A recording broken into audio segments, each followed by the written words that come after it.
L'amour n'est pas destiné à durer 3 ans, mais par contre les relations médiocres, elles, ne durent pas plus de 3 ans. Bonjour à vous, j'espère que vous allez bien. Je suis très heureuse de vous retrouver aujourd'hui dans une nouvelle vidéo et pour les personnes qui m'écoutent sur Spotify, sur un nouveau podcast, un nouvel épisode dans lequel aujourd'hui je vais aborder la question et le fameux cliché de est-ce que l'amour dure 3 ans ou non? Est-ce que l'amour est limité dans le temps? Et il y a un autre cliché qui dit que une relation ne peut pas durer plus de 7 ans.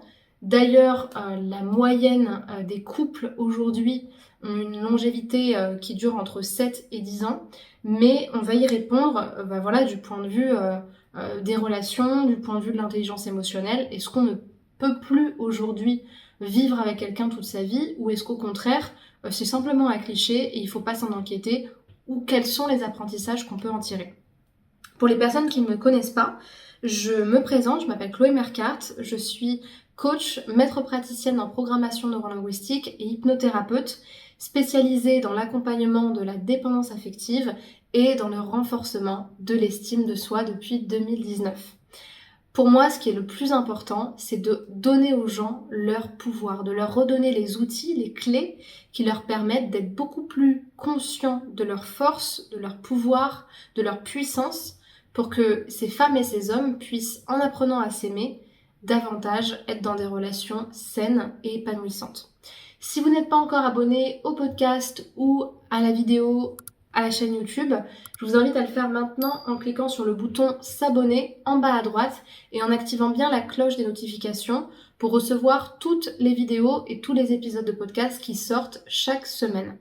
D'ailleurs, pour les femmes célibataires qui m'écoutent et qui manquent d'estime d'elles-mêmes, sachez que j'ai créé pour vous une formation offerte qui s'appelle Incarner la femme sensationnelle, lumineuse et unique qui l'épousera et qui vous aide avec des outils de coaching totalement gratuitement à avancer vers cet objectif-là en travaillant sur vous.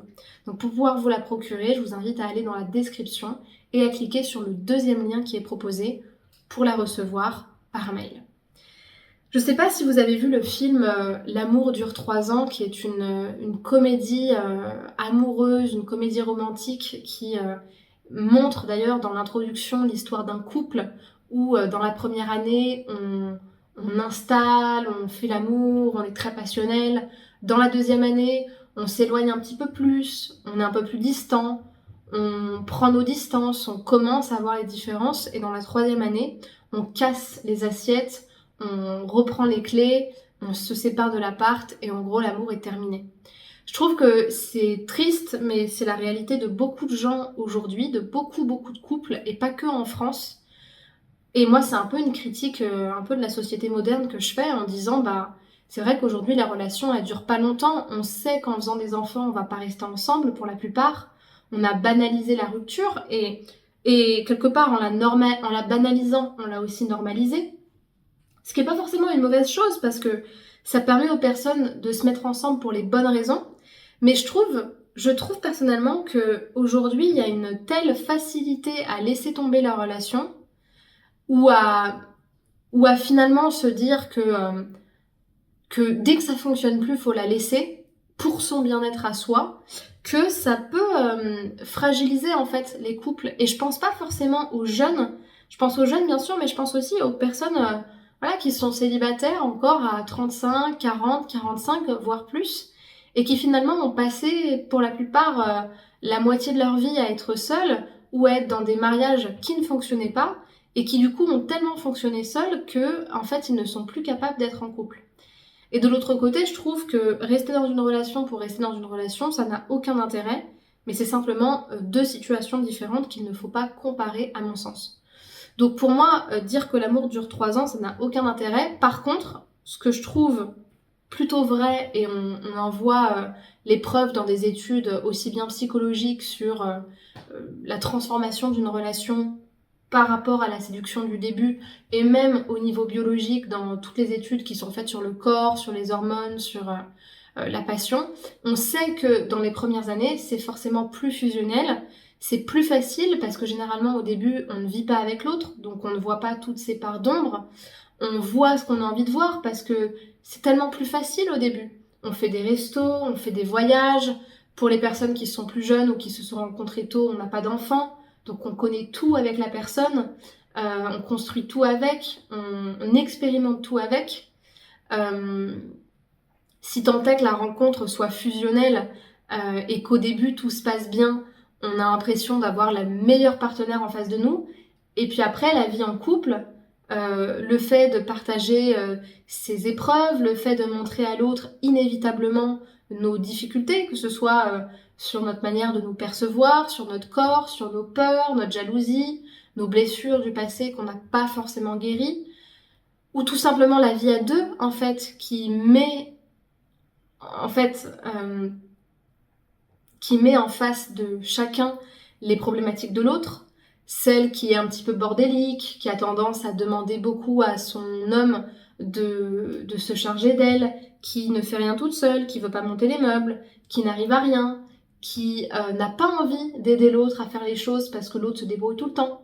L'homme qui à l'inverse est peut-être un petit peu trop casanier, ou qui ne se booste pas, qui ne se bouge pas, qui ne réfléchit pas beaucoup, qui n'écoute pas beaucoup la partenaire, ou qui est tellement, au contraire, dans une sorte de soumission à sa partenaire que finalement, il en devient hyper sous pression, hyper stressé et très malheureux dans la relation.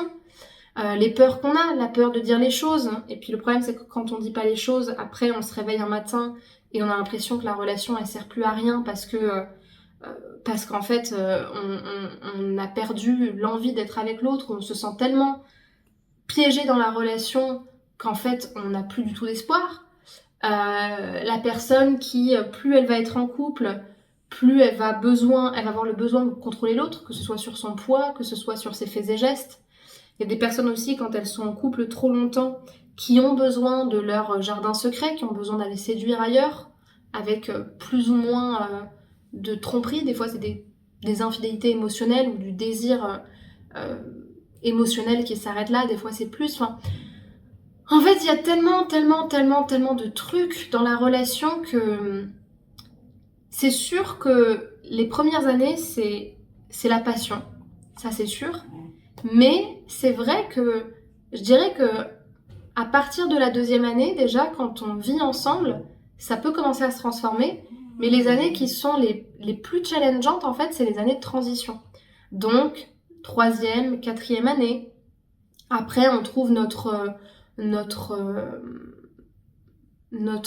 comment dire, notre rythme. Après, il y a quand on commence à être vraiment un couple qui commence à prendre de l'âge, 7, 8 ans, où chacun peut avoir des envies différentes, où on change. En fait, en réalité, ça peut être n'importe quand, les années transitoires, mais c'est si on devait donner un modèle, ça pourrait être à ces moments-là. Et puis, il y a des moments aussi où on peut ne pas voir venir une cassure de la relation. Notamment quand on a un des deux partenaires qui ne se sent pas écouté et qui, du jour au lendemain, peut partir de la relation tellement il se sent meurtri ou tellement il n'en peut plus de fonctionner comme ça. Donc, en fait, ce que j'essaie de vous dire, c'est que fondamentalement, l'amour n'est pas fait pour s'arrêter à un moment donné. Par contre, je pense qu'aujourd'hui, on est dans une société où on a tellement d'ego, on confond tellement l'amour de soi avec l'absolutisme de soi, euh, qu'en fait, on peut avoir l'impression que si on choisit la relation, on va forcément se sacrifier soi-même. Or, c'est pas vrai. Donc, comment répondre à ça? Moi, je pense que quand vous êtes dans une relation dans laquelle les bases sont pas posées, c'est-à-dire qu'en fait, déjà, vous avez mal choisi votre partenaire, il correspond pas à ce que vous recherchez, vous n'avez pas du tout les mêmes valeurs, du tout les mêmes projets. Je pense qu'il y a certaines relations qui, de fait, ne vont pas continuer, ou alors dans le sacrifice, parce qu'en fait, juste, elles sont pas faites pour fonctionner. Exemple, je sais pas moi, un partenaire qui fondamentalement n'a pas envie de quelque chose de très sérieux, une personne qui sait qu'elle veut des enfants, l'autre non, une personne qui ne sait pas si elle veut des enfants ou non, ou qu'il y en a une qui sait qu'elle n'en veut pas, par exemple, ou une personne qui ne sait pas communiquer, qui ne sait pas se remettre en question. En fait, les relations qui sont trop rigides dès le départ et qui ne peuvent pas se réinventer ou se réorganiser, pour moi, elles sont vouées à l'échec. Ou alors, les partenaires vont se déchirer et à un moment donné, ça va péter. Mais par contre, ce qui est sûr, c'est que la relation amoureuse, c'est un vrai challenge personnel parce que ça demande de se questionner sur la manière qu'on a d'aimer l'autre, sur ce qu'on attend de l'autre, sur nos propres insatisfactions. Et surtout, ça demande de se réadapter à deux. Et c'est ça qui est compliqué parce que on a peur de s'oublier, ou on a peur de pas rendre l'autre heureux. Et puis à un moment donné, quand on donne beaucoup, on pense que ça va plus marcher. Et puis encore une fois, je trouve qu'on est dans une société où on consomme beaucoup de choses, donc on veut que tout marche vite, facilement. On peut vite être fatigué en fait de travailler pour la relation. Et ce collectif, il n'est pas évident. Mais fondamentalement, une relation n'est pas faite pour s'arrêter au bout de quelques années. Et ça ne veut pas dire que ça ne peut pas durer toute une vie. Maintenant, je pense qu'il faut être prêt aussi à faire ce qu'il faut pour être la personne qui dure toute une vie. Euh, je pense que, et c'est clairement un message à moi-même, au même temps un rappel que je me fais à moi-même, hein. Je pense que si on a envie de passer toute une vie avec quelqu'un, mais qu'on n'est pas prêt à, à être patiente, à être bienveillante, à être dans la compréhension, ça va être impossible. Soit vous allez avoir un partenaire complètement soumis et malheureux, ou soit le partenaire va s'en aller parce qu'à un moment donné, vous serez trop en train de le contrôler. Donc il faut savoir mettre de l'eau dans son vin. Voilà. Voilà ce que je peux vous dire sur le sujet, j'espère que ça vous aura parlé. Si c'est le cas, je vous invite à me laisser des commentaires ou à évaluer le podcast de 5 étoiles pour les personnes qui l'écoutent sur Spotify. Ça me permet d'être beaucoup plus visible aux yeux des utilisateurs de la plateforme, et c'est pareil pour vous sur YouTube. Et puis pour les personnes qui veulent être accompagnées justement sur leur manière de vivre leur relation, j'accompagne aussi des personnes qui sont en couple pour pouvoir les aider et les aiguiller à savoir si la relation est la bonne, comment favoriser la relation tout en se respectant soi. Donc c'est tout à fait des thématiques qu'on peut aborder en séance ensemble. Et pour ce faire, je vous propose de réserver un premier appel de 15 minutes avec moi par téléphone. Et donc là, vous allez cliquer sur le premier lien dans la description de la vidéo, réserver le créneau que vous préférez en répondant aux questions du formulaire. Et ensuite, vous aurez un appel avec moi pour qu'on puisse établir une première séance ensemble. Pour les autres, je vous invite à aller regarder dans la description, puisque dans la description du podcast ou de la vidéo, vous allez avoir en fait le détail de mon programme de formation Confiante, Indépendante et Envoûtante, qui est spécialisé et focalisé sur la dépendance affective et sur comment est-ce qu'on trouve l'amour quand on manque d'estime de soi. Donc ça, c'est décrit, il y a une page spécifique pour cette formation. Et puis après, vous avez plein de petits programmes très accessibles, entre 22 € et 66 € pour les personnes qui veulent travailler sur elles une première fois sans se ruiner. Et vous avez donc des programmes sur la rupture amoureuse, sur l'estime de soi, la séduction et également la dépendance émotionnelle. Voilà. Eh bien, je vais m'arrêter là pour aujourd'hui.